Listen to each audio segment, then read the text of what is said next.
The sun rose over the sprawling factory complex, its metallic walls glinting in the morning light. Workers streamed through the gates, each one clutching a lunchbox or a thermos, their faces etched with determination and fatigue. Among them, unnoticed and blending into the crowd, was a new hire.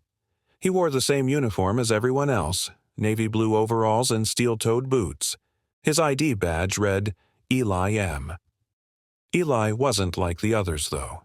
Beneath the disguise, he was none other than Elon Musk. He had decided to embark on a bold experiment, to pose as a factory worker in one of his own facilities for an entire month.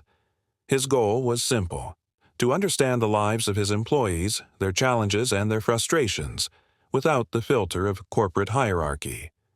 The idea had come to him late one night while reviewing reports. Numbers on a spreadsheet couldn't capture the true essence of the worker experience.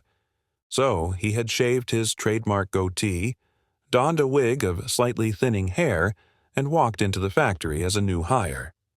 On his first day, Elon, or Eli, was assigned to the assembly line, a demanding job that required precision and speed.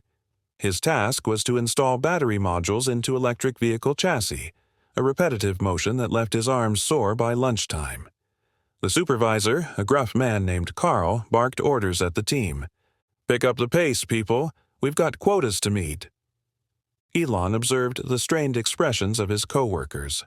Some nodded silently, while others exchanged weary glances. During the lunch break, he sat with a group of workers in the break room. The air smelled of reheated leftovers and strong coffee. One of them, a young woman named Maria, sighed heavily. "They're pushing us harder every day," she said. "I barely see my kids anymore." "Same here," added a man named Jack. "Overtime's killing me, but I need the money." Elon listened intently, his heart sinking. These were the people who made his vision a reality, yet they were struggling. He decided then and there to experience everything they did, to walk in their shoes completely. Over the next few weeks, Elon immersed himself in the life of a factory worker. He endured the long hours, the aching muscles, and the relentless pace of the assembly line. He shared stories with his coworkers, learned about their dreams and fears, and even joined them at the local diner after shifts. One night, after a particularly grueling day, Elon and Jack sat on a curb outside the factory, their backs against the chain-link fence. "You're new here, right?" Jack asked. "Yeah," Elon replied, wiping sweat from his brow. "You seem different. Most new guys complain non-stop, but you just keep your head down and work." Elon chuckled. "I'm just trying to understand what it's like, to really be here." Jack gave him a puzzled look but didn't press further. As the days turned into weeks, Elon began to notice inefficiencies and problems that he never would have seen from the CEO's office. Machines frequently broke down, causing delays. Workers were often left to figure out solutions on their own, leading to frustration and wasted time.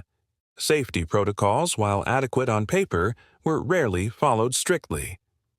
One day, a worker named Ravi slipped on an oil spill near the assembly line. He wasn't seriously injured, but the incident rattled everyone.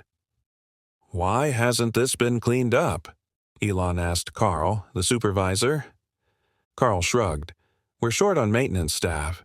Besides, it's not my job to babysit every spill." Elon's jaw tightened. He made a mental note to address this once his experiment was over. On the final day of his month-long stint, Elon gathered with his coworkers for one last shift. He felt a pang of guilt for deceiving them, but knew it was necessary to truly understand their lives. As the shift ended and the workers began to file out, Elon stayed behind, looking around the factory floor one last time. The next morning, Elon Musk, no longer in disguise, walked into the factory's conference room. The managers and supervisors were already seated, their faces a mix of confusion and surprise. "I spent the last month working in this factory," Elon began, his voice steady but firm. "I saw the good, the bad, and the unacceptable." He laid out everything he had experienced: the inefficiencies, the safety hazards, and, most importantly, the human cost of their current operations. "These workers are the backbone of everything we do," he said.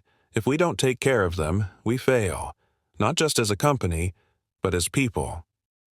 Elon then announced sweeping changes, improved safety protocols, increased staffing for maintenance, and a new initiative to provide childcare support for employees like Maria.